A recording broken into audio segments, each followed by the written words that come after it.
show contains adult content. It's not our intent to offend anyone, but we want to inform you that if you are a child under the age of 18 or get offended easily, this next show may not be for you. The content, opinions, and subject matter of these shows are solely the choice of your show hosts and their guests, and not those of the Entertainment Network or any affiliated stations. Any comments or inquiries should be directed to those show hosts. Thank you for listening.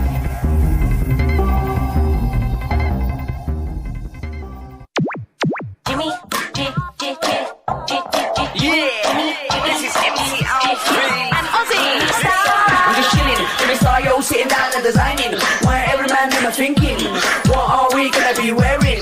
Yo, I'm a Liverpool MC, you can't test me. Big up the girls inside the party, let's get down to Crazy Jimmy. Big up myself and known as Alfie, the one and only, the Turkish MC. Always love the clothes of Jimmy. Bitch, I'm your wanna be, Jimmy Star's new celebrity. We'll take you out to Jimmy Star's. Hey ho, what's up everybody? Welcome to the Jimmy Star Show with Ron Russell, bringing you the good times in music, fashion, pop culture, and entertainment. It's going to be a fun show today. I'm very much looking forward to it. We have one of my favorite icons of horror, Brett Wagner's coming on, and after Brett Wagner comes on, we're going to have our favorite violinist, Daisy Jupling, coming on. I have to find out what happened after Egypt, so where it she went. Should be a lot of fun. Yeah. Today, you guys. I'm looking forward to it. I also want to do some shout outs. Two big shout outs. First off, we want to wish Cindy Diadamo. I'm not even sure how it's Cindy Lady Lake, because that's how I know her. Today is her birthday, and she's a very good friend of mine for about 15 years. So I want to wish her a happy birthday, Gemini. And I also want to give a happy birthday to Twiz and White Piece, who did our exit song, and today is his 41st birthday. Happy birthday, Gemini. There you go. And we want to give a shout out. People are starting to show up in the chat room. Mike Wagner from the Mike Wagner Show. Hey, Mike, how you doing? Cindy Lady Lake is in the chat room. B. Claudia from Germany. Hey, B, how are you? So I just want to make sure we wish everybody a happy birthday. We hope you guys have a great birthday and a great day every day. Obviously, we want everything to always be good. So then we've got the dogs. What else is going on now with us? Well, aside from the fact that I'm in severe pain all over my body because I'm married to a man who thinks I'm 34 years old or 24 years old. And I do things with him at almost 84 years old that 60-year-olds can't do. I lifted boulders this big. Okay, I've dug holes. I dug a trench. I planted flowers. I did a water system with pipes. In yesterday, 99 degrees it was. 99, and the sun was beating down. I swear to you, I felt like I was a slave out in the cotton fields, and Jimmy was the master. I wasn't the master. I told you to tell me what to do, and you're like, I gotta do it. Now, I was out this morning completing the garden. I didn't help today. I had to work. And I worked my ass off, and then I had to come in, take a shower, and get dressed, and do this show for free. I don't get paid. He thinks because we're married, I don't need to get a salary. Well, you bring in an advertiser, and then you can get a salary. You know what I have? 2 words for you. It's not happy holiday. Yeah. All right. Bring in. Mm-hmm. Bring in.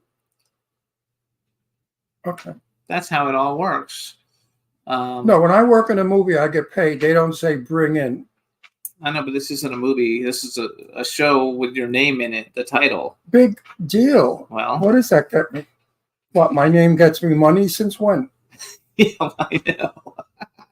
Anyway, you guys, we missed last week. So I'm married to someone who really doesn't care about me or love me. Yeah, He's just married to me so he can make me a slave of his. Yes. And do all the jobs that he's too lazy to do because he's... Oh, please don't say lazy. I mean, come on, be real. I like to get you mad. I know, but I work 15 hours a day. Yeah, but he's 23 years my junior. That's true. So, he doesn't... no, you can see I was in the sun. See how splotchy I am? I was out there too. That's why my face looks like I got attacked by ants. And yours is beautiful and perfect. Of course, because I have Italian skin with, Yeah. with olive oil in it. Lots of olive oil on it and in it. Olive oil is the answer to no wrinkles and healthy complexion. So all is good. We missed last week, but we're happy to be back. And we're probably going to have a Yes, few weeks last coming up. week I had a Eurolift, not a facelift, a Eurolift. Because at my age, all of you men and women out there know we pee all night long. We can get up 5, 6, 7 times to pee, which the next day we're wiped out because we're so deprived. I was going to say deficient. So there's this there's a surgery called Eurolift where they go up to the penis and they put a clip in your prostate and it opens the prostate up. Because when you get old, your prostate grows and it closes your urethra tube where you pee through. That's why you get up 100 times a night. So now it's going to take about 2 or 3 weeks for it to work. But that's what I had done last week. And the procedure was nothing because after the procedure was over, Jimmy and I had a very important meeting that we had to do for a couple of hours. So there I was with the, what's it called? Interesting day. The thing you did. Catheter. I had a catheter with a bag on my leg where I was urinating. And you put it on Facebook to show everybody. But well, you know why? I want everybody out there to know, to tell their fathers or grandfathers or great-grandfathers that there is now a solution to the prostate problem that we get when we grow old. And I want the world to know it's called a Eurolift, and it works. And let's see. Now I have another week of healing before it kicks in. Absolutely. So that was our last week. And then, of course, I'm not supposed to lift anything, the doctor said. And there I am lifting 20-pound boulders and digging holes. And this one has got the whip. Not true. Hitting me with the He whip. just has to do And then everything. I said to him, I'd like water. And he said, no, I won't give you any Yeah, right. because I don't want to get arrested. Yeah. You know That's what? hilarious. If that really is going on in Georgia, why hasn't our current president done something about it? He talked about it in his speech, complaining about how if in Georgia you are online to vote and somebody gives you water, you're arrested. Well, President, get rid of that law. Don't talk about it. What's For anybody wrong who with likes Larry David, they did like 5 episodes on it. It was very, very funny. I mean, really, this is not nonsense. What does this president do but just talk bad about everybody? That's all he anyway, likes to do is complain.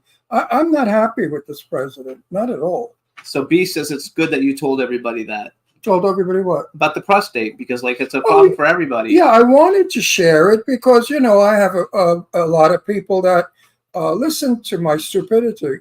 And I Well, want we have them, an older audience too. and I want them to know that every now and then some intelligence does come out of my mouth. And that's what it was. And it's a nothing surgery. It was a joke.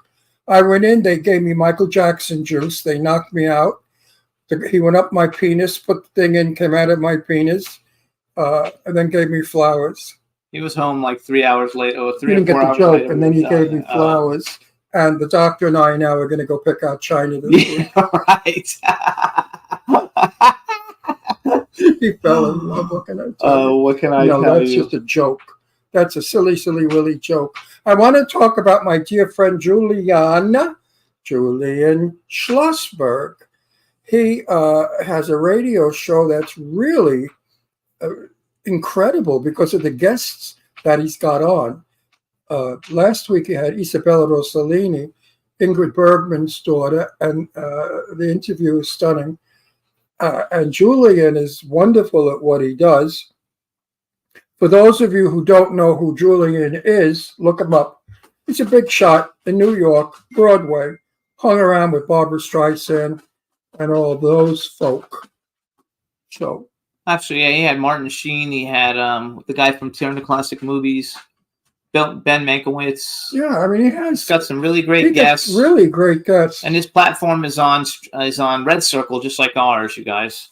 So you listen can go to in. Red Listen Circle in and to listen to Julian Schlossberg. And our show with Julian is one of our biggest shows. I think we got it was him and somebody else. Big. Julian is coming. We got 17 million plays, I think. Yeah, Julian is coming back on soon, so we could talk more about his radio show. Also, to talk more about his book, which is really a very, very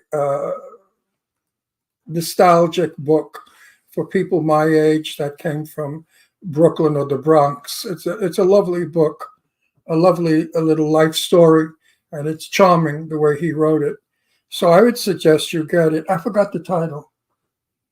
I don't remember. I mean, I don't remember the title of anything anymore. Actually, B. Claudia probably knows. She'll probably tell us. Yeah, Claudia What's bought Julian's it. She book? bought it. What's Julian's book name? B. Do you remember? I don't remember. I'm sorry, you guys, but that he's a good friend of ours, but I don't remember anybody's book's name. Oh, I love him. He's my buddy.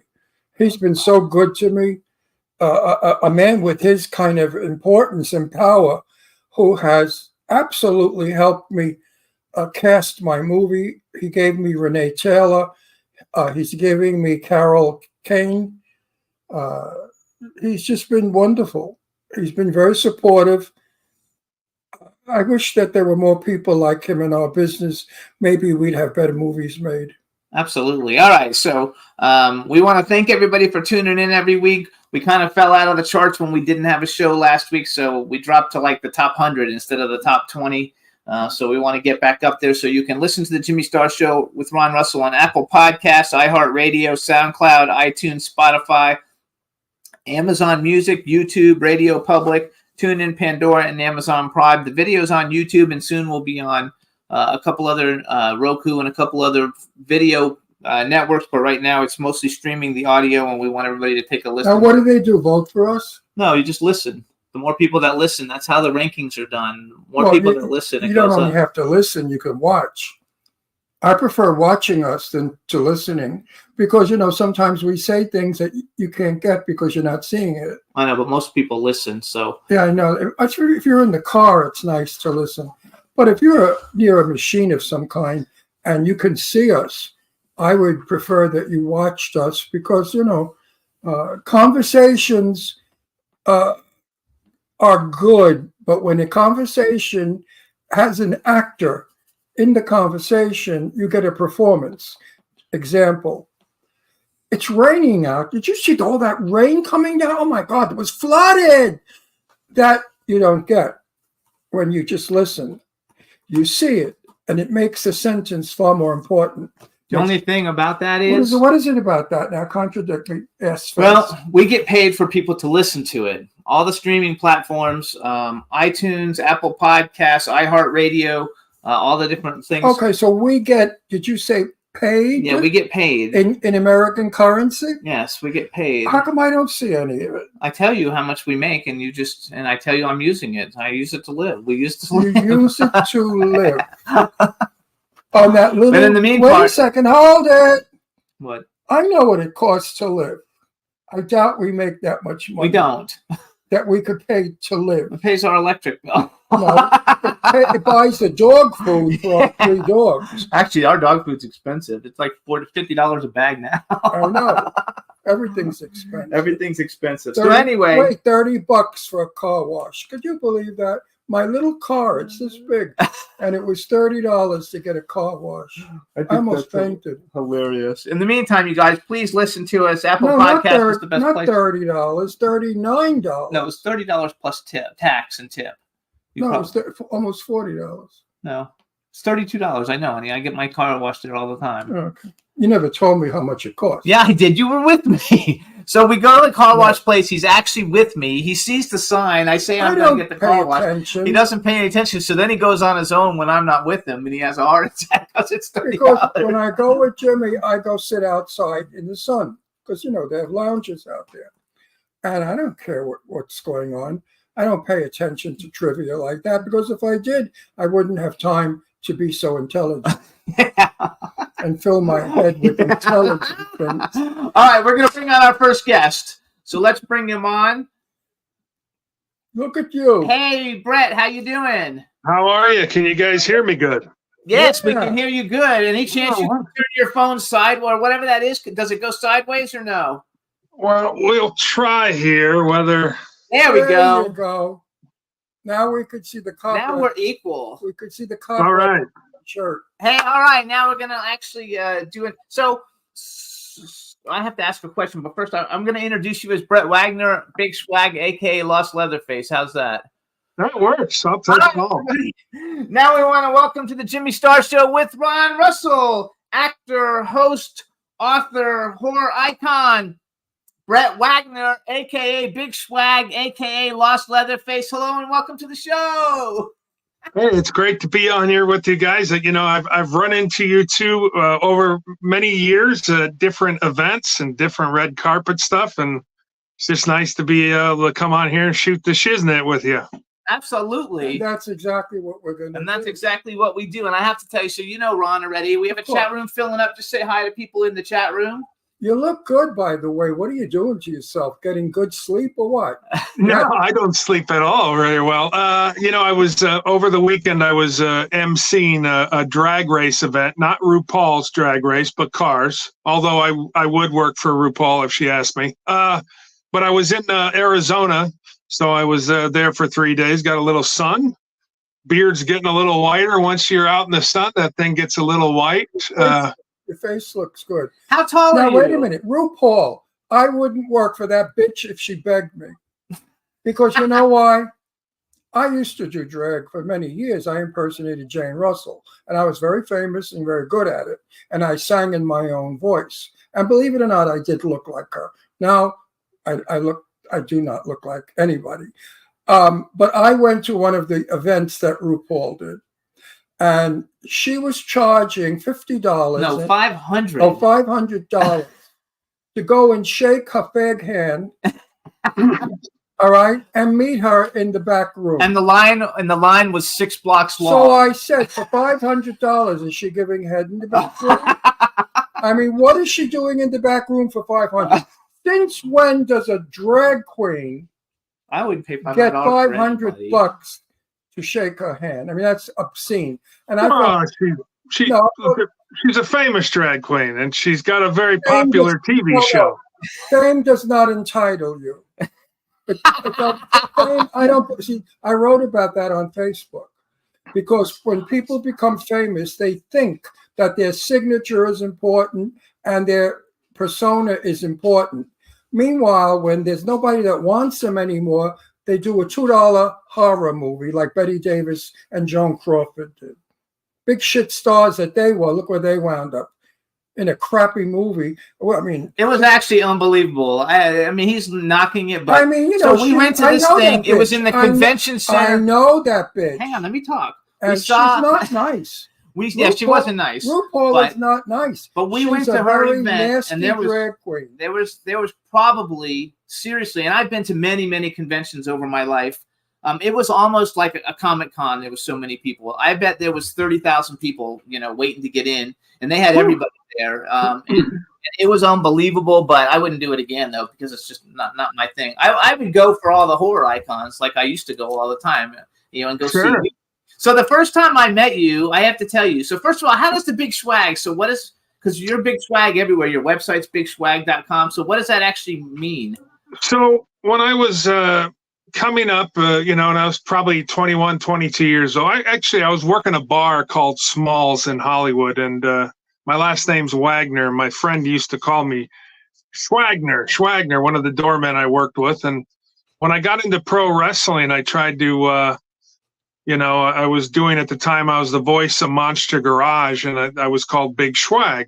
So I got into pro wrestling. I was the Big Schwag. I was doing the voiceovers for Discovery Channel's Monster Garage. I tried to brand that name. And so a lot of folks that used to watch Monster Garage and hear my voice, or whenever at the occasion I would get to host, I was the Big Schwag. So it just kind of stuck. And I still, some people know me as Brett Wagner. Some people know me as the Schwag. So it just kind of stuck. So how tall are you? I think it's terrific. And if people don't know what swag means, they can use their imagination. And when they say big swag, a lot of people can get horny. Well, my wife may tell you different, but yeah, but I was a true 6'5" until I got into my 50s. Now I'm about 6'4" and 3/4. You shrink a little bit when you get with age. I'm 6 foot now. I used to be 6'1.5". So all the times that we've met you, I have to tell you. Wait, though, I lost a ½ inch in height. Thank God, not where. Okay. Yeah. So all the times that we've met you, I always just thought you were like the Sons of Anarchy guy for some reason, because a lot of times you'd be hanging out with that other guy that was on Sons of Anarchy, and I just automatically assumed you were like the Sons of Anarchy guy. And it wasn't until didn't you know he was Leatherface? No, until a year after the first time we met you, I had no idea. I basically just thought you were like a Sons of Anarchy guy. And then after we met you, the third time maybe, I was like, I'm gonna look this guy up and just see what he's did. And then I saw all the stuff you did, and then I was all pissed off that I didn't know who you were. No, I talked to him, but I was just I would have had better questions and things to talk about if I would have known he had done all these amazing things. You were Rusty Coons was our friend that was on the Sons of Anarchy, Big Rusty. I've been acting since I've been 21, 22 years old. So over the time as a big guy in Hollywood, you're going to that I'm 56 now. So that's a long time. And so you will audition, and I've got over 110 credits, but that's because of the longevity that I've lasted in the business. And you'll eventually, you may not book something, but 2 years later you'll book that show. And so I've done a lot of stuff, and Disney, I love doing the kids stuff, but I've done everything. So episodes of Sons of Anarchy, I've done a lot of the horror movie stuff, which I wanted to do when I was a young guy. I got into acting because I wanted to do horror movies, and I've been blessed to do a few. What was your favorite horror movie when you were younger? Man, there's so many, but I got to go with George Romero's 1978 Dawn of the Dead. Yeah, it's great. It's a great movie. We can go into, I love a lot of the Hammer films, and Christopher Lee as Dracula, and Peter Cushing and all that stuff. And then, I even like a lot of cheesy horror flicks. There was one called Children Shouldn't Play with Dead Things that I would sure love the remake just because of the title. I was at a cocktail party in Beverly Hills when I lived there, and Christopher Lee was at that party with his wife. Wow. So he was very tall, by the way. He was about your height. And I cornered him, and I said to him, Christopher, I so love your Dracula movies. You do such a good job with them. He turned around and looked at me down and said, I do more than Dracula movies. And I said, excuse me, but that's what you're known for. I am not. And he went into Shakespearean theater in England. He gave me his whole friggin' resume about what his background was. And I said, that's wonderful. And his wife was standing there, and she came over to me and she said, don't listen to him. She said, no one does. Ron, sometimes you get known for a niche thing, and it's okay. Thank goodness there's enough to go around and enough movies. And I think a lot of guys, Angus Scrimm, who played the tall man in all the Phantasm movies, Angus was a classically trained, Shakespearean actor. But what is he known for? He's known for Phantasm. And I think a lot of people eventually they'll accept it and go, all right, yes, that's who I am. But it might take some time. Christopher Lee should be grateful because he made a ton of money, a lot of money with Dracula. So he could have said, and I think he's the great Dracula. Yeah, and I think that's the only thing I ever saw him in that I liked him in. I've seen him in other work, and he was okay. He was nothing exciting or special. But when he did Dracula, he really was acting. And I thought his performance was wonderful. And I was being sincere in the compliment because I've seen so many Dracula people who never really did it. Christopher Lee, when the camera came in for the close-up and his eyes were on fire and he hissed, he was really frightening. He was. And I thought he was a wonderful actor to portray Dracula.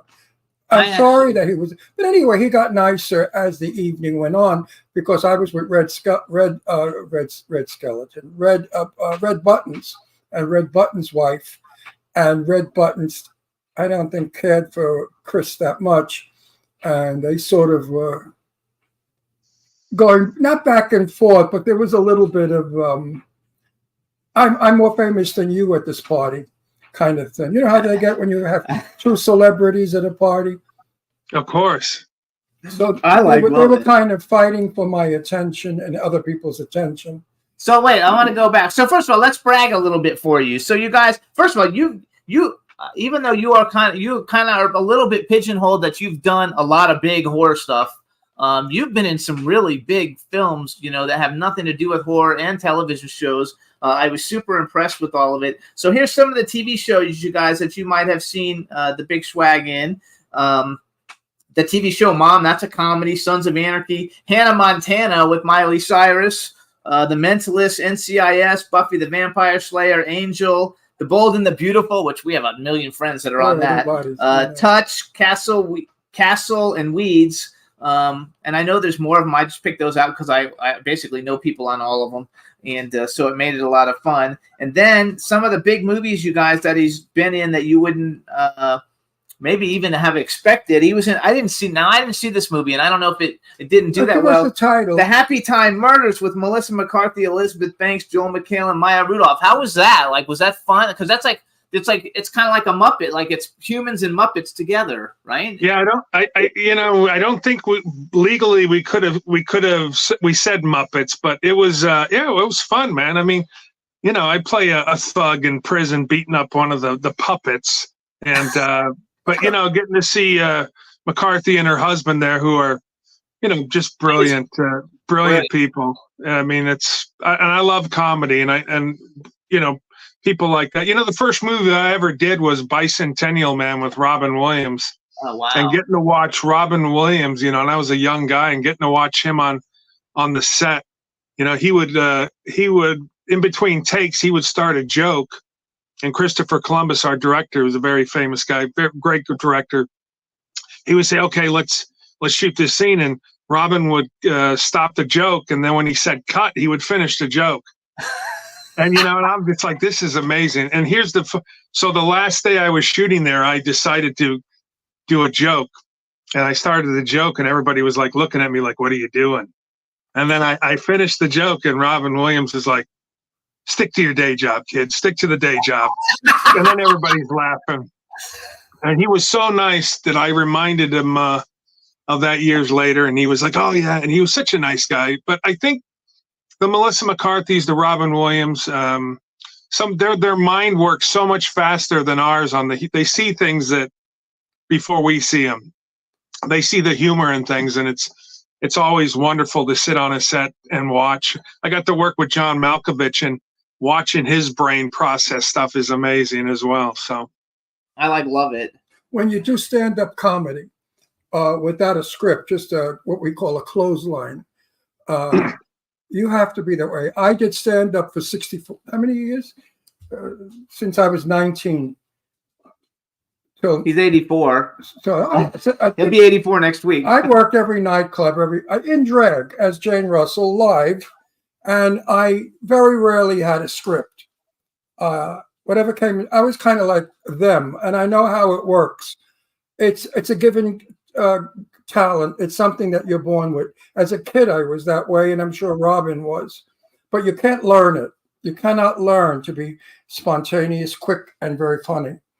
As Jimmy will tell you, I'm always wisecracking and coming up with crap. Actually, my favorite comedian is like that. Have you ever heard of Matt Rife? Oh, of course. I think Matt Rife is probably the funniest guy out there right now, and he is so funny, and he doesn't have it scripted because he interacts with the audience, and so it can't be scripted. I like Matt, he's making a lot of money right now. He is, it helps that he's a good-looking dude, because a lot of his humor with the audience has to do with his looks. But he's great. He's tremendous. My picture is Jay, because you might think I'm a little nuts. No, he won't. But how can you look like Jay Russell? We actually saw Matt Rife because he's an actor also, and we went to a movie premiere in a movie called Elevator with Eric Roberts and who's the model lady that we like. Oh, I so love much? her. Eugenia Kuzmina, Kuzmina, and he was the son. He played their son. I love Eugenia. And She's so beautiful. and he was, he was really good in the movie, but I didn't really think that much about him. And then, like a month later, I saw him do stand up, and I was like, oh my god, he's like the funniest I thing did I've ever movies in seen. the early part of my life, but I never went anywhere because I was too ethnic looking. Black hair, I looked Puerto Rican or Greek or whatever, and they wanted Tab Hunter, Troy Donahue, and Jeffrey Hunter. They wanted your look, blue-eyed, blonde Americana. I don't know if he'll be able to see this. Let's see. Hold That's on. me when I impersonated Jane Russell. Oh, wow. So Oh no, he looked really good. I looked just like her, and I became her friend, for many, many years, plus best friends. So He even had boobs. That's amazing. Yeah. Wow. I mean, that dress too. This is him then with the actual with the Jane real Russell. Jane Russell. Wow. You know who Jane Russell is, right? Of course. Of course. Of course, he knows who Jane Russell is. But as I said, getting back to what you said, Robin Williams Brilliant. was a little insane, a little disturbed. I'm sorry what he did to himself. He did deprive the world of joy and happiness by committing suicide. That was selfish. But I think he was very troubled. It's sad. And he was one of the talents. But out there. I enjoyed his work so much. So Yeah, the thing about people, their minds move that fast. A lot of them entertainers, when they see the stuff that we don't get to see, I think a lot of them have issues with depression, and I don't know what it is, but a lot of people that are very creative and they can move that fast and their mind works that fast. I think there's just their mind's always moving and not stopping, and I think that's what happened with Robin and some of the other people. The other person that I found who I knew, Debbie Reynolds. Quick, oh my God, was Debbie fast. Debbie, you could say to her, horse, and she in 1 second come up with 3 horse strokes. And I was stuck in a limo. I was honored to be in a limo with Joan Rivers here and Debbie Reynolds here, and me in the middle. It's a long story how I got there. And more fucks were flying and more jokes were going. And those two went after each other about old bad jokes and stuff. I mean, I said to Joan, this should be filmed. She said, never. Never. So hang on. I'm going to show a picture real quick. Go ahead, throw it up, Juan. Juan's going to throw up a picture. There you go. There's Ron. That way you can actually see it. So that's Ron when he impersonated. Oh, Jane that Russell was back in young. the day. Good old young days. Look at that pretty girl. Look at that dress. I didn't even, that dress. Yeah. Thanks, Juan. That's just fun. And I worked only straight clubs. I never worked. Well, that's not true. I worked the Townhouse because my friends owned it, and I did it as a favor. But I only worked straight clubs all over the country. And I was quite famous in New York. I remember seeing posters of myself on lampposts and stuff. And I thought, wow, that was big. Back then, for a drag queen, to get that kind of notoriety was amazing. Because I imagine we were thought of as degenerates, freaks, and nut jobs, crazy fags that want to be women. They didn't realize that we were artists and performers. I sang in my own voice, and I did stand-up. What am I talking about myself? It's your interview. I know. So I want to go to him for a second. So you did another movie, and I'm tying this movie in because of the comedy thing, and it was called Fool's Paradise. A lot of big people: Charlie Day, Kate Beckinsale, Ken Jeong, Adrian Brody, Jason Bateman, Ray Liotta, Jason Sudeikis. And I want to know, because I think Ken Jeong is super funny now. I didn't even know him probably like who he was, back at that time. But was he funny then too? Because he's hilarious now. Yeah, no, I got to watch him on the set work a little bit. Yeah, he's great. He's amazing. He's another guy that's very quick that can find the humor. And Charlie Day is just all my scenes were with Charlie Day, the couple that I had, and with John Malkovich. Charlie Day is such a great guy, and he's so funny that all those stars that you just mentioned, he produced this movie. He backed the movie with his own money, so he pulled in all those favors. And the movie is very funny. But yeah, anytime as an actor that you get to work with people that because now it for me, you know, I mean, I've been doing it a long time. So whenever I get excited when I get to go, you know, work with a John Malkovich or something. For me, I'm still like a kid in a candy store when I get to work with some of these people, or if I get to go sign at a convention and there's some horror movie celebrities there that I grew up watching or that I watch, or the, you know, directors. It's always a blessing, and I get really excited to do that. Like, you know, I'm going to be signing at Monsterpalooza in a week and a half, and I've never ever signed at Monsterpalooza in Pasadena, and I'm real excited to go there because I'm a fans of a lot of the people that are going to be there signing. So, who are some of the people? Now, wait a minute. Wait, hang on. I'm going to continue with that. Who are some of the people, like when you were growing up, that now you get to meet, that you get a kick out of? Who have been some of those people? So the director of Phantasm, Don Coscarelli, and Beastmaster was another one of his movies. I got to be in a movie with that he directed called John Dies at the End, and you know, it was an incredible experience. You know, of course, meeting Robin Williams, Robert Patrick, the Terminator 2. So I know Robert really well now. We ride Harleys together here and there, and he's a great guy. And gosh, you know, I was big fans with Allison Janney. I'm a big fan of Allison Janney. And then when I got to do Mom, I was just like in awe. See, that's because she's quick and she's a great actress. And well, Phantasm for me. So Phantasm was one of the first movies that I got to go see, like, on my own without my parents. It was my first horror movie that I ever got to go see on my own. That one in Phantom of the Paradise, and I actually became really good friends with Michael Baldwin. I produced a movie with him called Brutal, and he was the star of it. And so Phantasm for me is like one of the greatest, and there's so many of them. You know, I don't know how many there are. There's probably like 7 of them or something now, but the first 2 were amazing. I'm not really a connoisseur on horror movies, but is Leatherface what you're most famous for? Well, because I mean, so Texas Chainsaw Massacre, the 2003, there's 2 of us that play Leatherface. I got cast as Leatherface, and you know, a couple of days in the shooting, I got heat stroke. So they had to bring another guy in. But I do the first kill in the movie, which is the most important kill in the movie. And yeah, it was, people in the horror movie convention, it's a big deal. Even if you played Leatherface for 3 minutes, it's, you know, there's very few guys.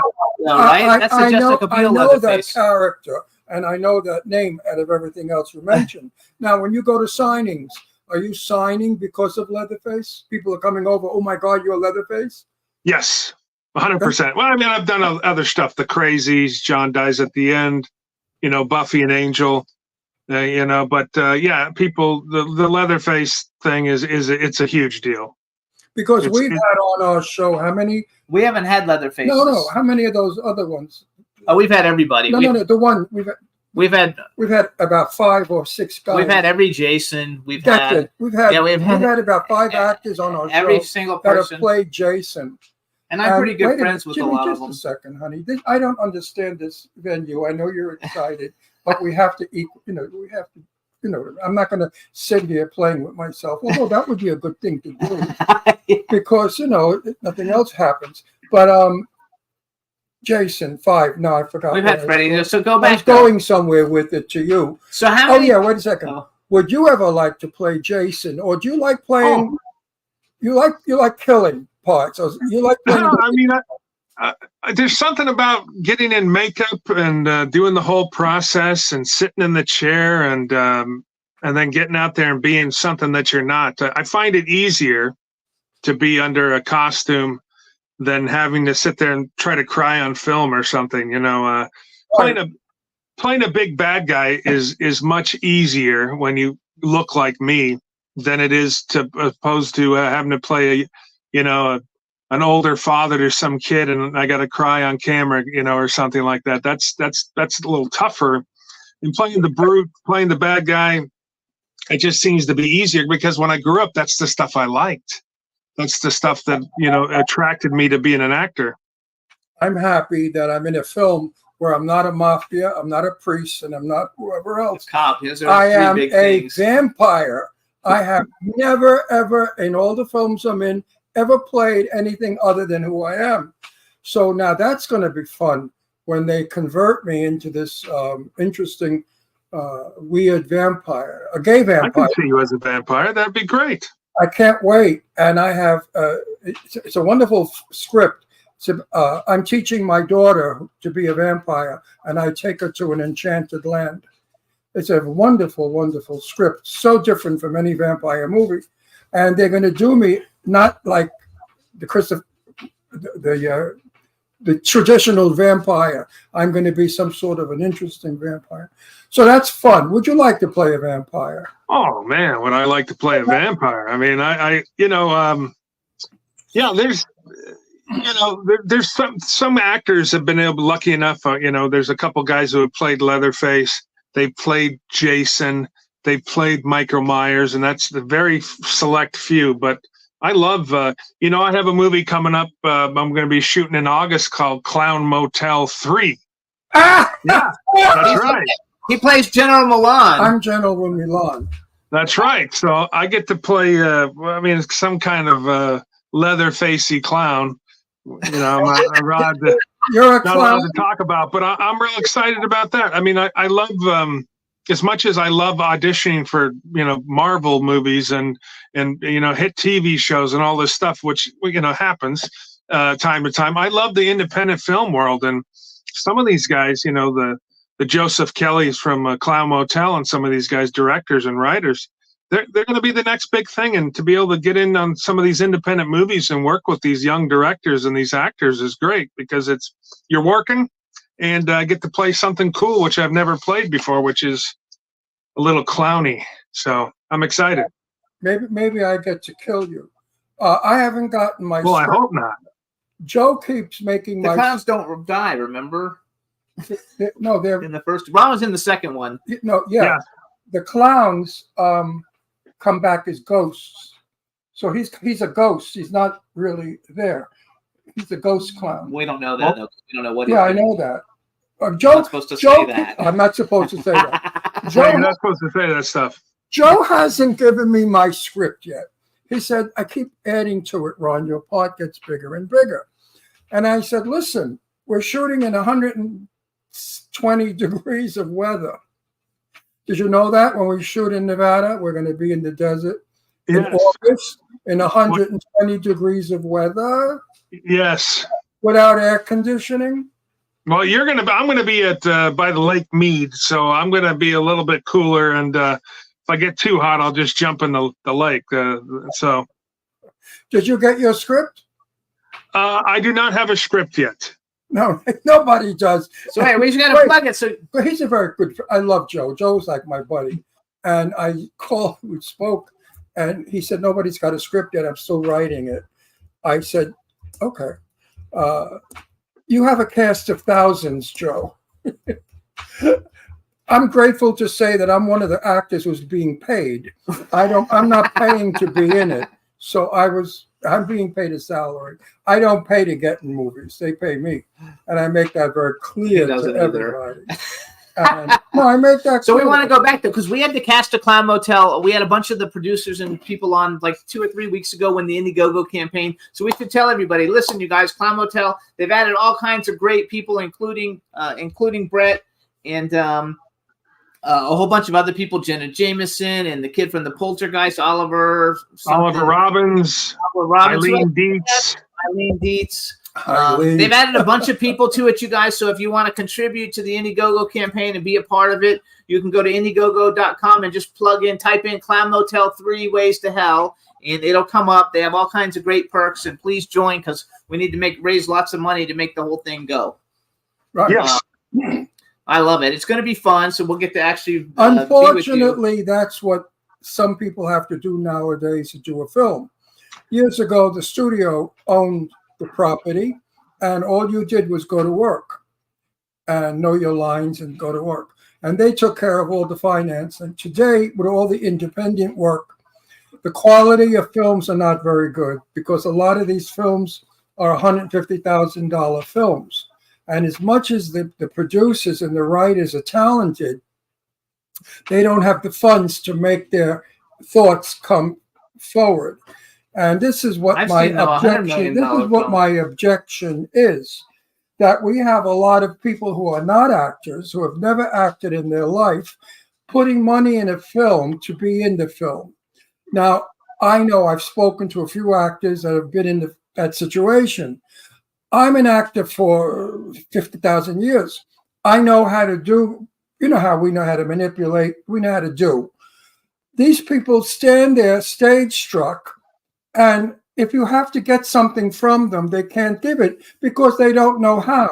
So you look like a show off, or you look like you're grandstanding, or you look like shit.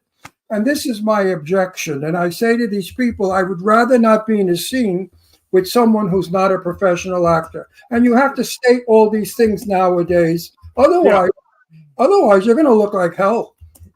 No, and that's the catch-22 with raising money, funding, crowdfunding. That sometimes you are going to get actors that they're not actors, they're fans, and they want to, Yes, that's right. to come be in Clown Motel 3 and to work with me. There's a couple of scenes where you get there's one scene where I can talk about it. I'm going to kill 4 or 5 people. So. But usually, and I know some of the people have already got the perks and they're okay actors, but usually if it's something like that, I can work with someone real quick beforehand. And as long as they don't have a whole bunch of dialogue, you can usually work something. You can usually work something out with them and get it done. I mean, if you would have told me, if I would have known how big Terrifier 2 was going to be, and how big that movie would have been, and that was crowdfunded, and I had some people, I would have paid to be in that movie. And I don't want to pay to be in a movie. I'm an actor. I've been doing it like you, Ron, for a million years. But sometimes these films and the directors and the actors in it are so good that I just want to be a part of something like that. And I think a lot of people see this and they want to be a part of something special, whether it's the director, whether it's you have to understand, we're in the business to work, to get paid. Yes. Now, for Jimmy and I to drive into Hollywood from Palm Springs in our big truck, Mercedes thing that uses a gallon a minute, the gasoline is $100-something to go and come. Also, if we stay overnight, so I'm going to be out $300 to be in a movie and not get paid. It doesn't make sense. I understand 100%. I understand. So I think that we have to get back to reality. And I told Joe Kelly, listen, the Mahal brothers I love. I love what the Mahal brothers do. If they had a $3 million budget, they'd knock the game out of the ballpark because they know how to do it. The Mahal brothers do Actually, do you know who the Mahal brothers are? Yeah, I can't get those guys to hire me at all for some reason, and I know them. Yeah, they just did Bikers vs. Werewolves. Because you have. You would have been great for that. No, you know why they're not hiring you? Because you have to pay them. They only take people that give them money. No, that's not true. They have Robert Lasardo and a few of my friends that I've worked with. They were in the movie. They got Robert Lasardo. I mean, Robert is big ticker. He is too. He's like Robert Lasardo. Yeah. So, Ron, put in a good word for me. I will put in a good word for you. Put in a good word for me. No, I talk to them a lot because they like when I critique their movies because I'm honest about their movies. They have some really good stories. They did a couple of good movies for the genre. It wouldn't be feature film, but in the little world of little films. And the same thing with Joe Kelly. And I keep telling Joe, you got a good mind. You got to get a couple of $1 million. You got to go. Don't do this shit with this pay to play because it's going to be amateur. It's always going to look amateur. Your films are going to look amateur. People make fun of Clown Motel, When I say I'm in Clown Motel, they laugh. They go hysterical. I don't know why they think it's so funny. But 3, they said, but you've been in all of them. I said, yeah, but Joe's my friend. I helped Joe out. See, I'm from a different, because I'm different. I don't come from the old Hollywood system. So right now, I think that, although wait, let me talk. We have to bring back. I know, but you're not going to bring it back. Wait a second. We have to bring back angels, backers, investors. I know, but there aren't any. There are. The world is full of investors. They're just afraid. They're not being handled properly. Years ago, they knew how to handle an investor. The deck was really good. The picture was fabulous because they pitched it and to get the investor. Today, they don't know how to do it. The decks look like shit. No, my decks look No, we're not great. talking about your deck. I know, but I can't find I'm the talking investors, about so- other decks that I've seen. I mean, really. And I'm talking about how they approach an investor. You don't create the movie to the investor. I have a movie, so-and-so is in it, so-and-so is in it. It's about a vampire who falls in love with Frankenstein. That's it. That's not how you get money. You got to say the vampire is gay. He's crazy. He's got a Frankenstein. He's Jewish. He made a bar mitzvah. You got to make a. You got to create. The problem with getting films funded now, and I've worked on a lot of them. And I want to hear his opinion. I know. I'm going to tell him what all the investors. First of all, the first thing they ask is who's in it. Obviously, I'm sure you know that. That's why a lot of people go to you, because they want you in their films, so they can try and get funding. But the second part of the problem is with streaming, people are not getting paid back. The streaming services, are taking all the money, and the investors are getting it very difficult. So the system the whole system stinks. We've got to change. I think the floodgates have been open, and I don't think they're going to shut. I don't think it's. I mean, with the Tubies, with Philo, and all these new platforms, they need content. So whether the content is good, or it's cheesy, or it's terrible, they're still taking the content. They're still, Amazon Prime and all this, they take movies that aren't the greatest, but it's still giving that film, that director and that producer, it's giving them an avenue. Now, whether or not they get better or they just keep putting out some schlock, I mean, it's that they're giving it out, and it happens. And I've been in some schlocky movies. I mean, I've been in some I've been in a couple $100 million movies that were so bad that I was like, and I've been in some independent movies that, cost 150 grand and they're great. I mean, I have two movies, Desert Fiends and Skate to Hell, which I shot Desert Fiends last year and Skate to Hell. And, they're crowdfunded movies, but I think they got some big people in them. And I think, I think that these people, they're either going to get better or they'll disappear, because eventually someone's not going to buy that crappy movie or not going to watch it. But I think the floodgates have been open, and I don't know if it's ever going to go back to where we just have studios or someone's going to say, hey, Jimmy, let me read your script grade. Here's, $800,000. Let's shoot it. Or here's $2 million. So. Uh-oh.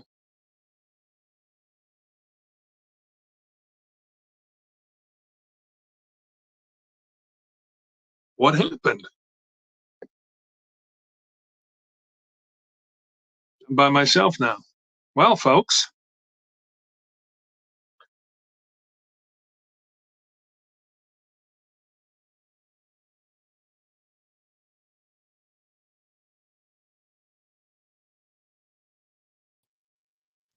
Looks like Jimmy and Ron just dropped out, so that we're gonna take a music break while they come back. Oh, okay. Is that Juan? Yes, sir. How are you, buddy? Well, we could chat. Let's go. What are we chatting about, Juan, while we're waiting for those guys? Where are you? Are you in Palm Springs or are you somewhere else? I am actually in South Florida. South Florida. See, I think the people would find that interesting. What part of South Florida are you in? I am in Wellington right now. Oh, Wellington. And what kind of movies do you like? I don't know. I'm more of an action sci-fi kind of guy. Oh, have you seen anything lately that you like, or is there anything coming out that you're interested in? Not really. I mean, I'm still waiting for season 4 of Dark Matter. Oh, good show. Great. Right. So far, we're on the same page. I like, the best series that I've watched in the last couple of years. Obviously, I loved Ozark. Ozark was so good, and I auditioned for so many parts, and I never got anything on Ozark. But I know they're bringing that back for a 4th season. So, I mean, they're going to do another season with that the whole cast has agreed to do, which is awesome. Nice. All right. So we have Jimmy and Ron that just came back. Hey, you guys, I don't know what happened. Sorry, but I'm glad you kept talking. I have no idea what you said. But I'm happy you kept talking because I don't know. It said we lost our internet, even though my I was interviewing Juan, good. even though you couldn't see him. Yes.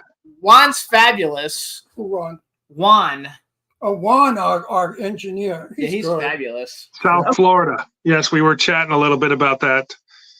Yeah, yeah, we were talking about independent filmmaking. Yes, a lot of this stuff is just not that good. And No, but my thing again is the investors. I know Yeah. they're out there because we watch a movie every night, Jimmy, after dinner. We watch a lot of Tubi, as a matter of fact. every I love Tubi. 7 nights a week after dinner. We watch a movie every night, and I say to Jimmy, that movie got funded. That movie got funded. That movie's a piece of shit. Look at the actors; they stink. Look at the camera work; it's horrible. Look at I critique everything. Got funded, Jim. It got funded. He looks it up. It got 14 million. It got 23 million. It got 6 million. It got 4 million. So I see if everything on Tubi is getting funded, why isn't Joe Kelly getting funded? You know why? Because Joe Kelly doesn't know how to go after the money. Everybody else does. Okay? We have guests on our show who have a movie and they're funded. And they got funded. So now we're going to say, oh, so the producers or the writers, directors, whoever they are, say, oh, blame it on the investors. Because that's what Renee Taylor told me. Renee Taylor, because I'm working with her in a movie, said to me, Ron, don't buy it. It's all bullshit. There's plenty of money out there. She said the people that say I can't find funding is because they don't know how.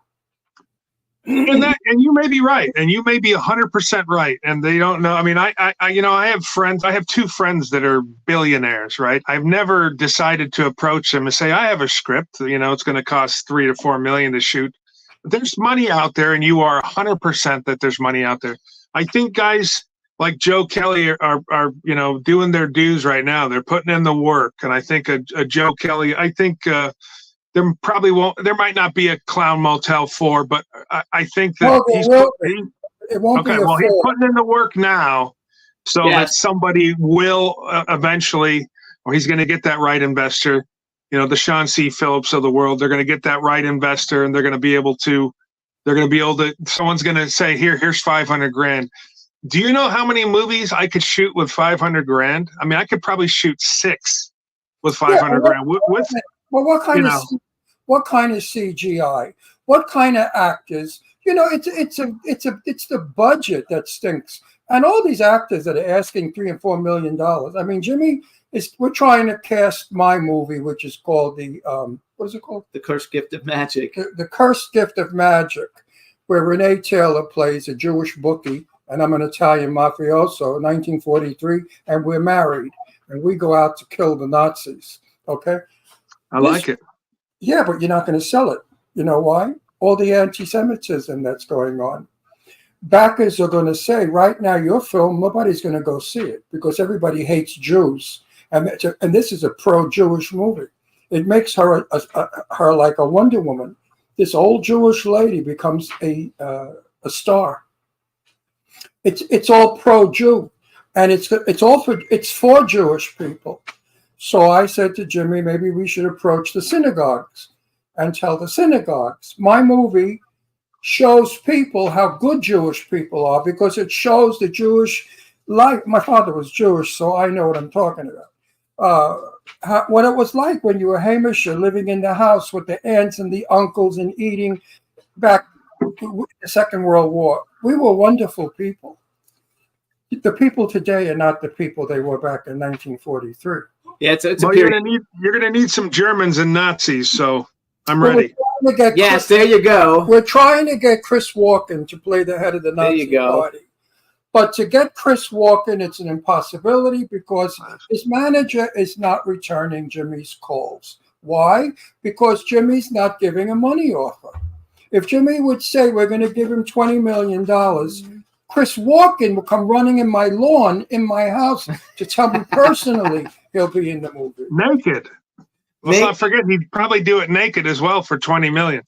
Yeah. So you see what I mean? It's really difficult because you have So wait, I want to hear. So, what has your experience? You work on so many films. I mean, by the way, too, congratulations, because Skate to Hell, Sean Phillips. You know, every movie he makes gets better, and Skate to Hell has some cast. Skate to Hell's got it. Yeah, I mean, it's Spencer Breslin, Robert Carradine, Jenna Jameson, Eric Roberts, Lisa Wilcox, Douglas Tate, Oliver Robbins, Eileen Dietz, Scott Schwartz, Todd Bridges, Robert Lasardo. I mean, that's some cast actually for an indie, low budget film. Yeah, he is definitely getting better at what he does, and I think with Desert Fiends, and we're going to do a Desert Fiends 2, and a Skate to Hell, he probably could do a sequel to this. I mean, he's stepping up. Yes. He's raising more money, and he's getting better actors, and he keeps getting better actors, and he's doing really well. And he works with a really good producer, Nicole Vegas. Yeah, she's been on the show. So she's learning the business as well. And I don't mind working for these guys. It's simple. They don't. Some of these guys they trust you. Sean C. Phillips trusts me when I'm on the set, and he trusts that, and he lets me, maybe do some stuff that doesn't say in the script or the character. And a guy like that is great when a director trusts you to do your job, and you come prepared to do your job. It's a wonderful thing. That's why Clint Eastwood worked with the same guys over and over and over again. He trusts them. He knew they knew what they're doing on a set.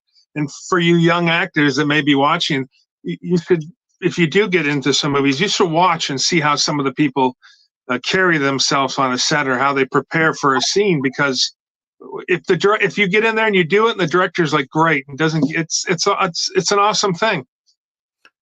In film, you can play, you can improvise, you can television. Forget about it. They want it different, of course. Oh, you can't do anything off. If they say you got to do even if you don't like you can't say to the director, "Can I do ooh?" No, you have to do Yes. And you cannot drop a line or drop. That's why I hate television. I did television. I hated it. Oh, I never went back. I did about Charlie's Angels and Macmillan. I did a couple, and I never went back. Never went back. I hate television. So hang on, we got 8 minutes left, and I want to go over some stuff. Play. You can. All right, what do you got for me, Jimmy? First, I want to give another big prop that you were in Machine Gun Preacher, which that's some cast also. So let me tell you this. So Christina Elise McCarthy, who's a great actress and was on Child's Play 2, and at the time we were real good friends, and she got me an audition for that movie with the casting people in Michigan, because that's where they shot a lot of it. And I'm a biker anyway, so I was on my bike. We shot the scene. They sent it to him, and the director was like, "That guy's such a believable biker." Well, yeah, because I am a biker. So I got the part. I was shooting my TV show, which was called Pastime, which was a drag racing show. And I remember I would finish on Sunday, and I had to fly to Detroit Monday morning because we were going to shoot with Gerard Butler, for God's sakes. Who wouldn't want to shoot with Gerard Butler? And I lost my voice. So for a day and a half, I'm drinking honey and tea, and I never even want to see honey again. And we got in there, and I got to shoot my scenes with Gerard Butler. My voice was still wacky, but we got it done. And then we went in for ADR, and I had to match that raspy voice that I had, which was tough. So we go to I go to the red carpet premiere. That's when I just first started dating my wife. My wife now, Dee Dee Bigelow, or Dee Dee Wagner now, and Gerard. I see Gerard on the red carpet, and he comes over, and he's like, when I met him on the set, he said, "Call me Jerry. No one calls me Gerard." So I said, "How you doing, Jerry? This is my wife." And he goes, "Hey, listen, I hate to tell you, the movie was 2 hours and 45 minutes, and we had to get it down to like 2 hours and 15 minutes, so we had to cut your scenes out." Oh, wow. But I thought it was so cool that a man of his, the lead actor of the movie, would come over and was nice enough to tell me before we walked in there that your scenes got cut. I mean, a lot of people wouldn't even care about that, but he was nice enough to come tell me before we walked in, and I had to explain to my wife, that's where my scene was supposed to be. That's okay though. At least you got to work with him. I mean, it's still on your resume. It's a memory you'll never forget. He's such a Never. cute- Yeah, that was great. Great how guy. How was Michelle Monaghan? Because she's one of my favorite actresses. I mean, she's a great actress. I did get to watch her work a little bit, a couple days, and I mean, she's a professional out there. And Love her. there's something about working. You know, I did the movie The Crazies, and Timothy Oliphant. Great And guy. people would say, what is he really fun on the set? And I said, oh, he's all business on the set. And people take that the wrong way. I'm like, listen, he's a good actor, and he was professional on the set. When I saw him at the red carpet for The Crazies, he came over and shook my hand and was smiling. He's like, hey man, our stuff turned out really good, didn't it? Different guy, you know, but on the set, he was very professional, and I can respect that. And yeah, he's another guy. It's just a tremendous actor and a fun guy. We had Lynn Lowry on a couple weeks ago, and she was in the original one. Plus, she had a cameo. So here's the question I like to ask everybody: bucket list.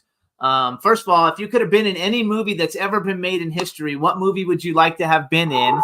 And then the second half of the question is male and female actor that you would like to work with that you have not had an opportunity to work with yet. Oh wow, you put me on the spot here.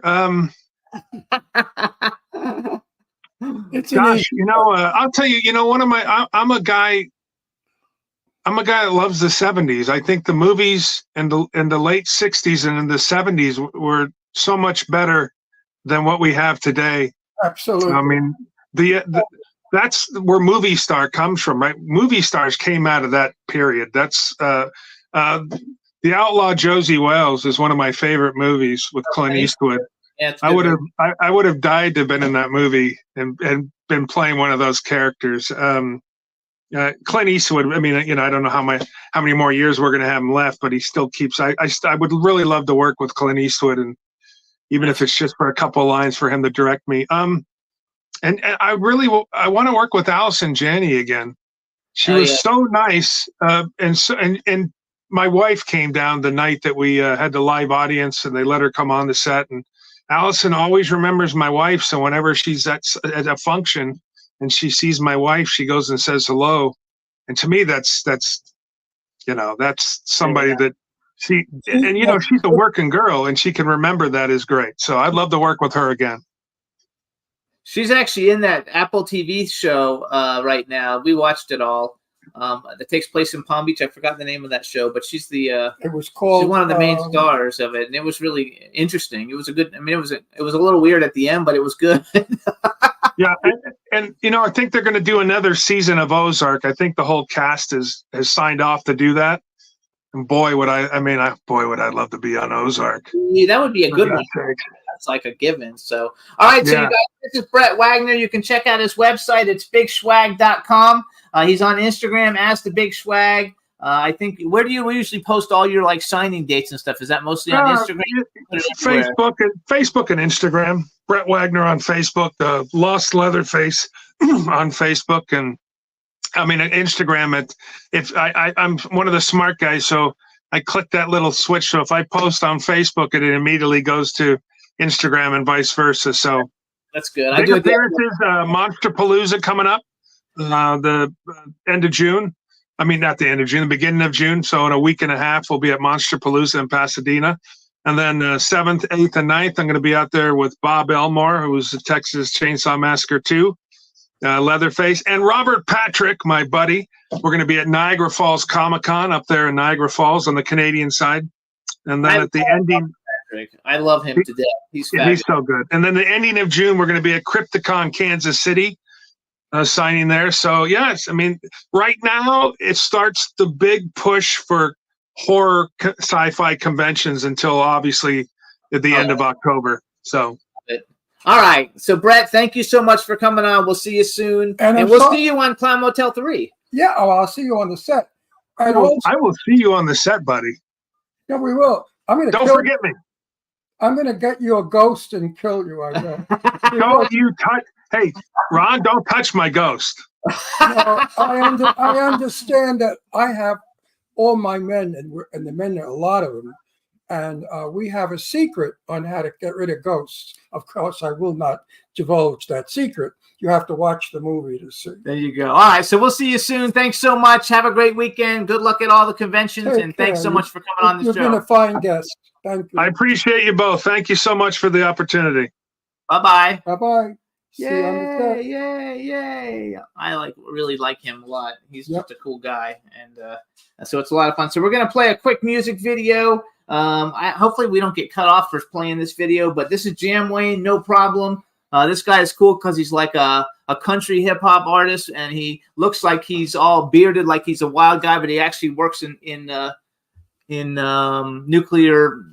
nuclear bombs or something. So he's very interesting. So this is the name of the song, No Problem. The name of the artist is Jam Wayne. I'm trying to get him for a movie I'm doing, and then we'll be back with Daisy Joplin.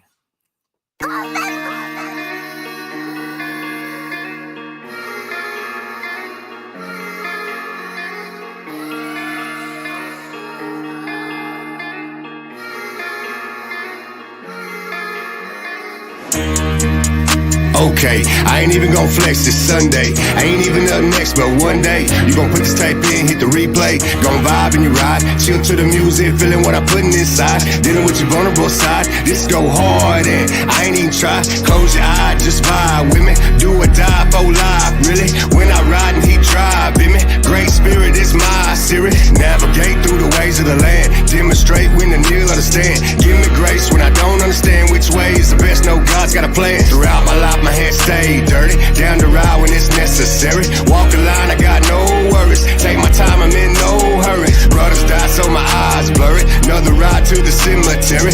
Live your life, you know death's coming. But a vapor, we gone, homie. You don't really want no problem. You don't really want no problem. You don't really want no problem. You don't really want, you don't really want no problem.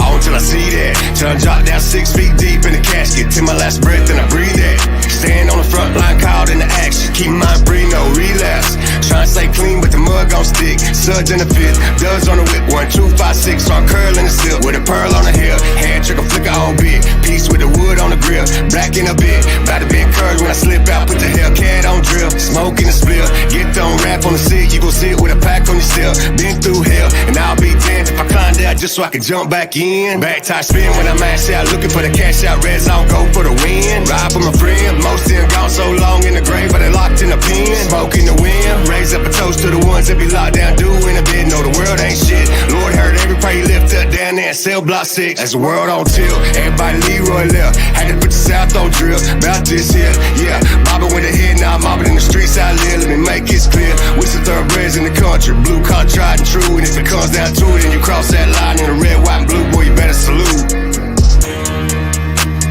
You don't really want no problem. You don't really want no problem. You don't really want no problem. You don't really want, you don't really want no problem.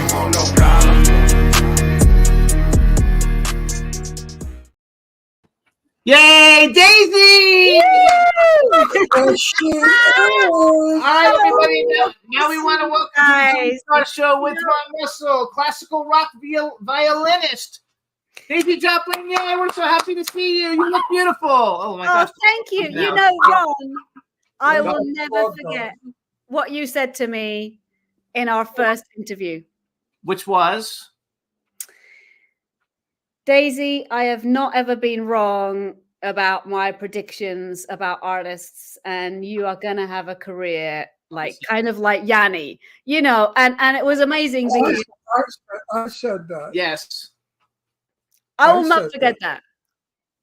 Good. Well, don't, because it's a great compliment and you deserve it. You know, you earned that compliment. It wasn't a smoke up your ass compliment. It was a real one. I love your work. I love it. I mean, Thank you, guys. I hope you're going to come to New York at some point. Yes, we are. No, I'm sorry we never got to Egypt. You know, I'm still dying to go to Egypt. And you went to Egypt and you played in the pyramids. And I'm so like, I wish I was there. That would have been really a thrill. My dog. She's going again. She's going to do that again one day, Yeah. though, right?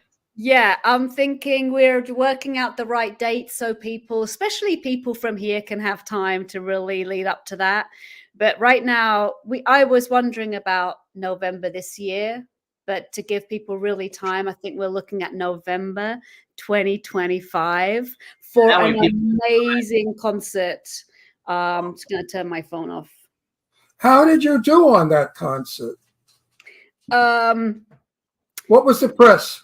Okay, so did you say what was the press? Because we got amazing press.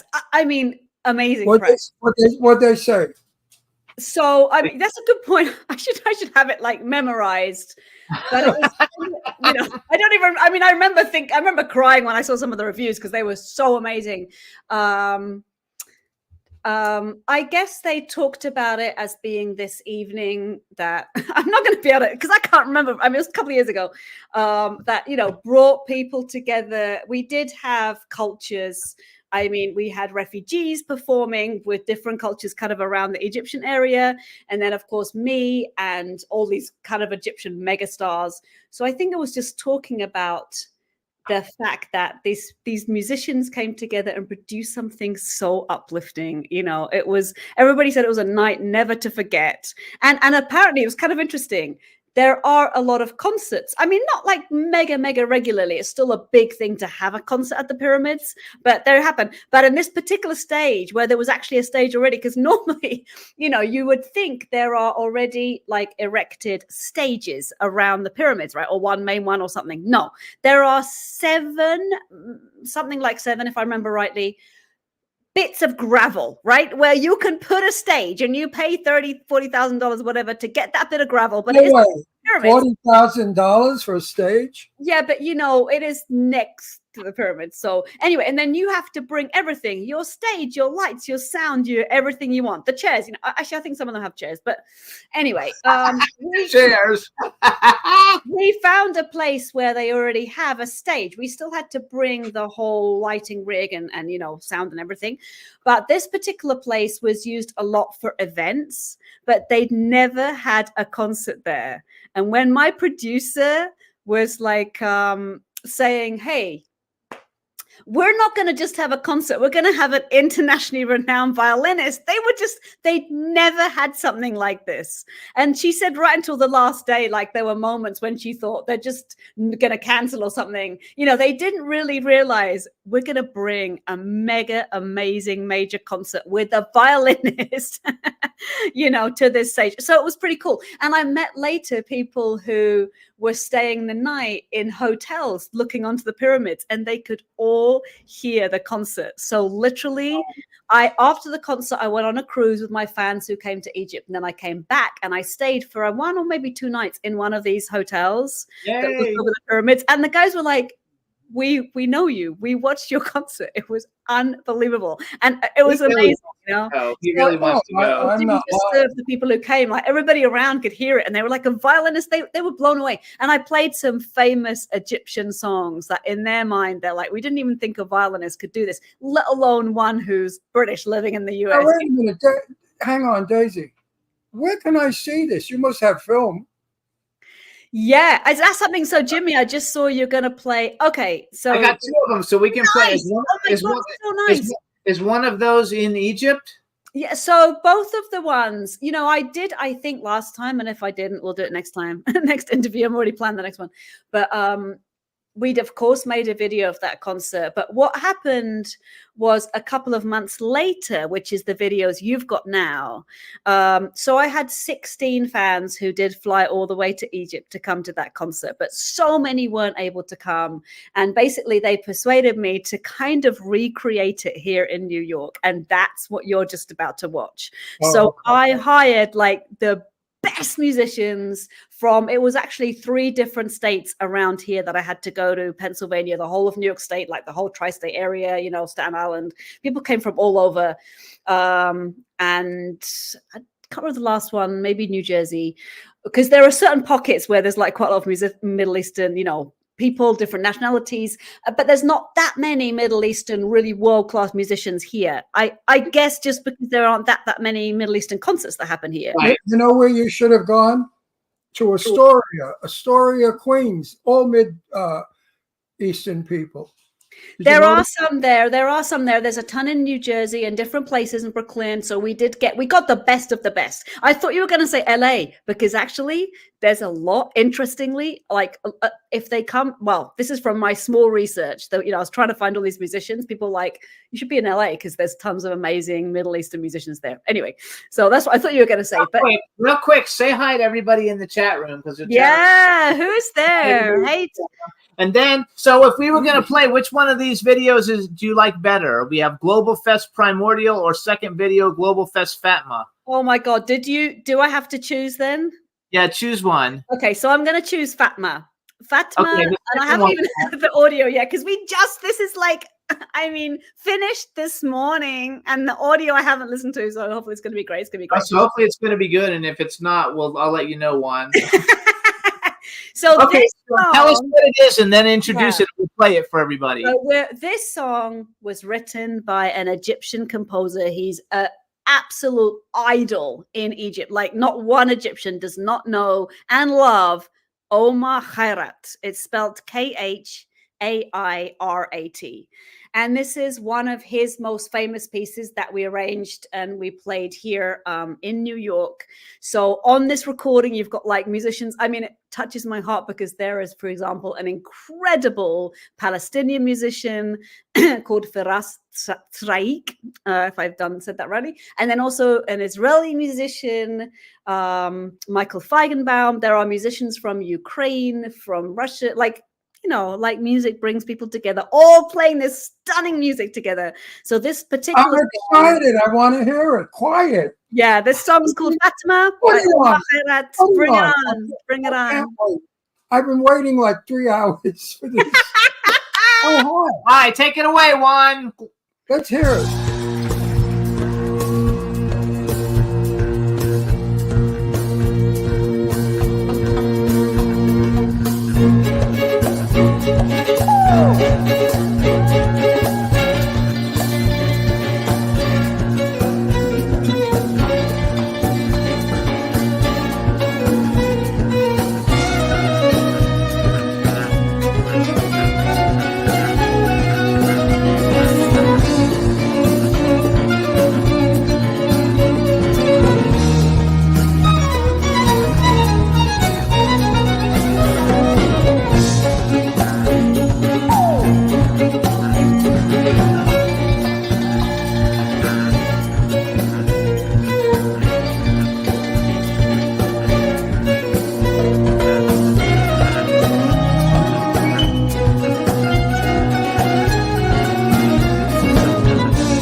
Hey! They love it. So can you tell us real quick before Ron talks? They want to know who is the what's the name of the guy who did the song, the music again? Omar, so Omar, and then Oh. Khairat is his last name, Khairat. And he is a legendary Egyptian composer. And I actually, so I played this piece as well at the pyramids. And he, you know, we had to ask his permission. So he watched it. He wasn't able to come to the concert, but he watched, we did a live stream. He watched the live stream the next day. And he wrote a text personally to me. Well, he asked his manager to send it to me, where he said, "Dear Daisy, I really enjoyed watching your performance of my music. You are a remarkable musician and you are welcome in Egypt anytime." Wow, that's awesome. Yeah, he's it's like Billy Joel saying that. I'm, you know, it's just he's such an icon in Egypt. And his music is so beautiful. It makes me nearly cry. Okay, here we go. First impression I got was, I said, "Oh my God, this is so wonderful. It should be the background of a movie. Could that be a movie score? Boy, could that be a wonderful movie?" Then, of course, we got to you. And I said to Jimmy, "She's just an incredible violinist. I mean, nobody bangs it like, I mean, I could listen to you forever." I really appreciate it. Ron, so if I was your neighbor, I'd make a hole in the wall so I could hear you play. Okay. I have to tell you some funny stories. First of all, Daisy, no bullshit. You really, I feel like when you play the violin and I look at you and I feel what you feel every note. You feel every little squeak. I see the passion, and that's why the music is so beautiful. You are probably one of our greatest violinists in the world. I've got to say it. I love your stuff. I truly do love your stuff. Swear on my kid. Swear on my dogs. I love. I could listen, and I love Mideastern music because when I was young, my brother-in-law, who was Turkish, used to play an album called Port Said, and the music was Port Said da da da da da da Port Said da da da da, and I used to dance to that. I love. I guess because I was once an Egyptian in past lives. I believe that I was an Egyptian. I believe it too. And I just love the whole culture. I love the decor. I do deco. Our house is all Art Deco. You are an experience. You are somebody. He didn't know you were coming on because he didn't see the promo. No, and but our first guest was when someone who I'm a big fan of, and then I said when I announced it on the show that you were going to be the second guest, he lit all up and he was all, yeah. Thank you. My daughter's here. She said, that was Daisy. That's Daisy. Wow. She plays the violin. Daisy is a violinist. She played in Egypt. And she played at the pyramids in Egypt. I could hear it in the kitchen. It was fabulous. Isn't it fabulous? You can hear it.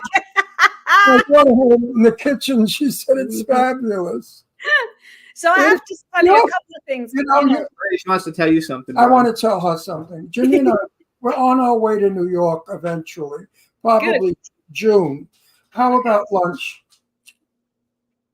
Are we on for lunch? 1,000%. I have to hug you. Thanks, Ron. Because you do it. We should tell everybody too, and we really Wait a have minute, time. We can play the other can video. people buy your music? Yes. How did they buy your music? Go to iTunes. Yeah, actually, Jimmy's been releasing some new songs recently of mine. Well, they are live recordings. I'm actually recording a whole new album, which won't be released until January 2025, January 10th, 2025.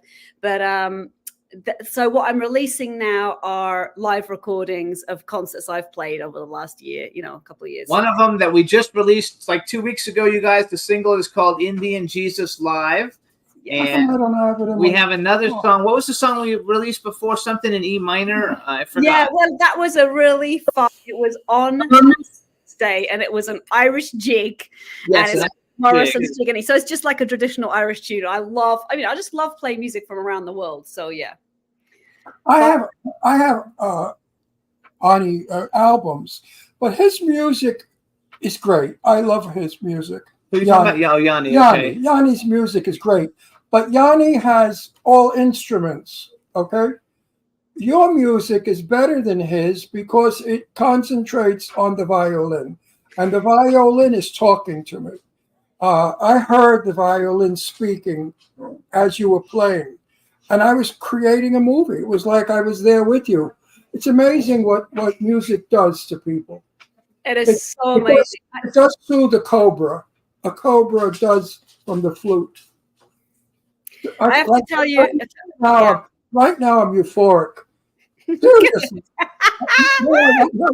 After the show, I want to go play your music. I'm going to play it. I'm so happy. So, a couple of things. First of all, that music, that song that we just listened to, was written for a famous Egyptian movie called Fatima. So it's like named after. Okay. And this is kind of a really beautiful movie because it's about somebody who just, was born into a very difficult, I think, underserved, poor family, and overcomes all of these problems. So it's kind of very uplifting, beautiful movie. So I think the song's like that too. And then you mentioned about my neighbors, because I actually live in an apartment building, and all my neighbors, like, they open their doors when I practice so they can literally, and their windows, like, they complain when I go away. They're like, you were away on tour for 3 weeks. We missed you so much. I mean, my violin playing, they miss me as well. But so yeah, it is very cool. It's very cool. Years ago, about 30 years ago, we used to go, I forgot what building, but there was a building in New York where they served little coffee and pastries and concert. And it was usually violin and, string music. I wish that was still happening because you certainly would play there. I forgot what it was. I shouldn't have even brought it up. But So I happen to love the violin very much. If you guys want to hear, Daisy's going to have a show in July. It's July 12th through 14th at the Stern Cornish Estate at Northgate. It's Hudson Highland State Park, Cold Spring, New York. And you can go to daisyjoplingfoundation.org to find out about it. And then her website is daisyjopling.com, and her Instagram is Daisy Jopling. And we're trying to build her social media, so please follow her, listen. And we have time if you want to play the other song for everybody, because that way it'll get a lot of exposure. Definitely. We are tentatively, if we don't have more bullshit happening here, we work all the time, coming into New York in June. So wouldn't it be nice if we timed it when you're playing somewhere? In July. She's playing in July. Oh, you're playing in July. Okay. We'll see. So tell us about this first one, Global Fest Primordial, and we'll play it real quick. Okay, so basically, the reason why it says Global Fest, just to put some good vibes out there, Global Fest is an amazing concert that happens, well, every year. In 2025, it's going to be January 12th at Lincoln Center. I believe because they have 10 groups that they call world music. I mean, world music is kind of a crazy word in a way because we're all part of the world. So all our music is in a way world music. But what we in the States and I guess the Western world call world music is anything that's coming from a very different musical culture than ours. So for example, Indian music, for example, Middle Eastern music, maybe anything Latin American, African, all of these are considered world music. So they've maybe speaking in a different language, Anyway, so I'm applying, and you have to apply to be like part of this concert. So I'm applying using these videos to be able to play at Lincoln Center January 12th, 2025. So let's put some good vibes out there for that. Well, I think that they should beg you. Well, let's see. Hopefully they're going to love it. That's why they all say Global Fest on them. You have played at Lincoln Center before, though, right? You played at Awakening. Your Awakening I have, show. yes, which was amazing. How come I never heard of you? Years ago, I'm talking about, because when I lived in New York. No, when you lived in New York, she was like, it's still a baby. I don't think you were born. Maybe you weren't born yet. That's probably why. You were learning to play the violin.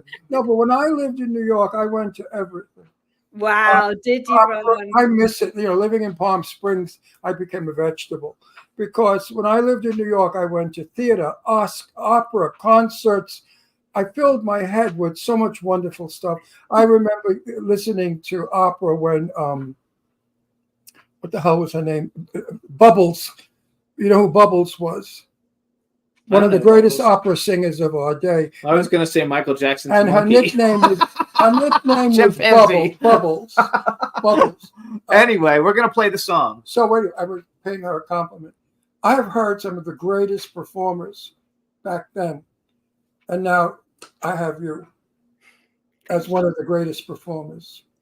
It's great. So I love your stuff. So introduce it I'm not for being us. phony. And everybody out there, don't say, "Oh, Ron's being so sweet." No, he's not. He doesn't say that about hardly anybody. No, there's a lot of honey. There's a lot of bullshit out there that I can't stand.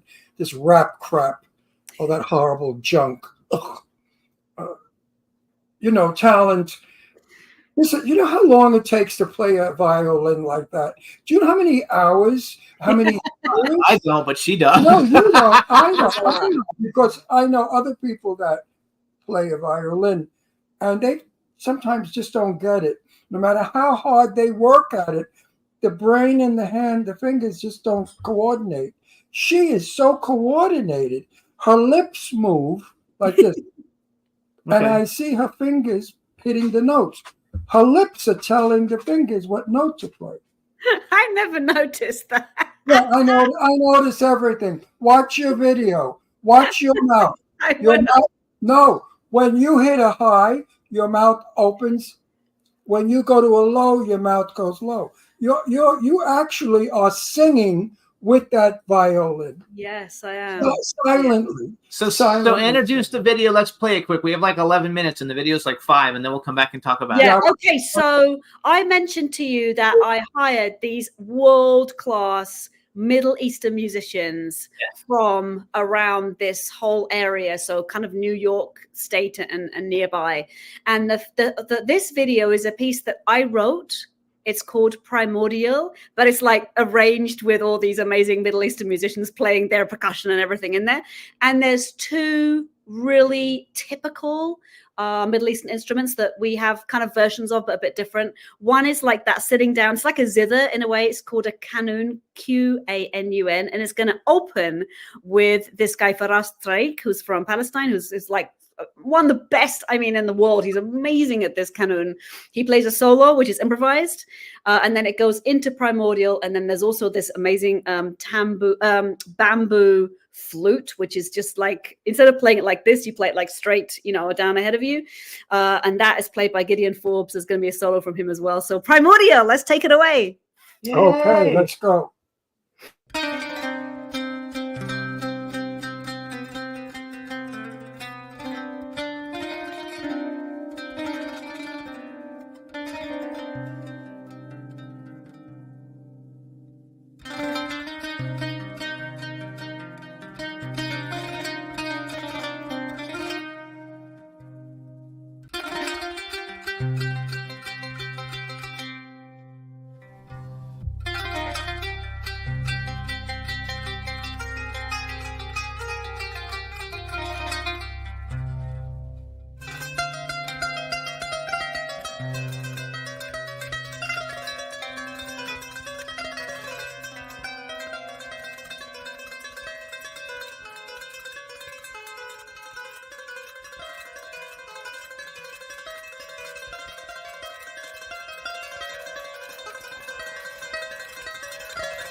Yay! Now, you wrote that. I did. How the hell do you write everybody's piece? How do you do that? I often wonder.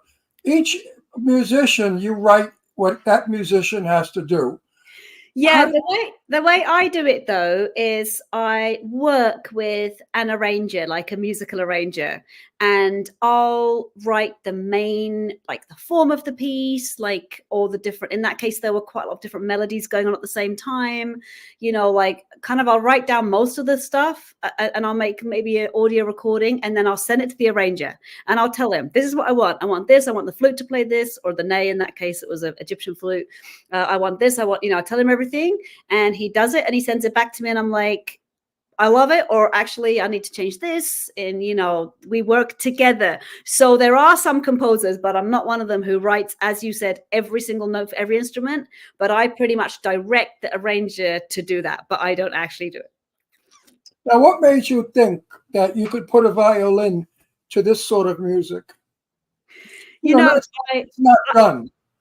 It's so interesting that you said that you feel that my voice, I guess you said my voice is like influencing my violin playing or creating the sound of my violin. And I wanted the violin to sound like a voice, you know, so some of those lines, I mean, some of the lines are totally violinistic kind of melodic lines, but some of them are like little phrases as if you're saying something. So I do feel like my violin is my voice or is like a kind of voice. So I just really wanted that to be translated in that way. And literally, the whole idea of this piece, when I wrote it, I wanted something that felt, you know, all of this is so metaphorical, but felt like the middle of the planet Earth, like the middle of the planet, right? Where it's kind of like flames and it's crazy. And I just wanted something that sounded fiery, but also sounded as if there could be a place where nothing comes from. You can't describe that place, but every single thing that we create, every thought we have, and every word we say and every action we take comes from this place of unmanifested. So this was me in a kind of metaphorical way trying to describe that, you know, and this was this idea that it's drums with the strings, you know, it's like that. It's like the rhythmic beat, but then also this flowingness, you know, the kind of lava, the kind of everything. Anyway, that was the idea originally. Well, before there was television, there was a time when there was no television. My family, we would have concert, you know, the radio, and the family would sit there, and my father would teach us. He'd say, "Now you hear the ocean, you hear the waves, you hear. Now listen, there's a bird. The storm is over. Now can you feel the sun?" He actually taught us to listen to music because concert music, it speaks to you. And I find that I'm so happy that I was taught that, because I don't listen to music, I become music. What a beautiful way of saying it. That is what happens to us. You know, I'm allowing the music to flow through me and kind of I want to use the word elevate, but like tap into the place which is in all of our minds, which is kind of like in the present moment. You know, it definitely feels like a letting go. You know, what I really feel like when I play, I can feel my muscles relaxing. You know, the music is actually. You are totally, you are no longer human. You become, you become music.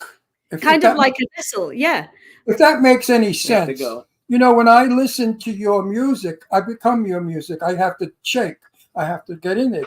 So hang on. So real quick, because we're out of time. So in the chat room, they're saying that you should bring it to the Nobel Peace Committee, you know, and see if they use that piece, you know, to support world peace. And you guys, Daisy's got a show. Again, it's on July 12th through 14th. Go to daisyjoplinfoundation.org. Check out our new single, Indian Jesus Live. She's going to have a lot of new music coming out, and we'll have her back on at the end of the summer. Are you coming to LA? Is that in the future?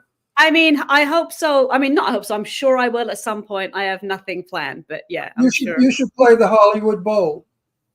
I would love to. Daisy, thank you for coming on. Good luck with everything. So much. I love you guys. You are so delightful in personality, so talented, and whoever is your lover is so lucky. because that person's got it all. We gotta go. All right. Bye, Daisy. Thank you. Bye, everybody. Thanks for Bye, Thank tuning you in. so much, everyone who joined us. Bye. Shut up, Alex. See you guys next week. Bye. Can turn out to be so wrong. Yeah, we in the mix. Yeah, we in the mix. It's another episode. Here we go. The Jimmy Star Show with Ron Russell. Interviewing the hottest, newest, and truest of today's celebrities. Make sure to subscribe so you can get notified weekly. Jimmy Star, he's the king of cool. Ron Russell, he's a gorgeous dude. Chat room is live and you would be a fool not to vibe with us at the Jimmy Star Show with Ron Russell. Come watch it live on W4CY Radio. Miss some past episodes? Download on iTunes. The Jimmy Star Show with Ron Russell. It's the Jimmy Star Show with Ron Russell.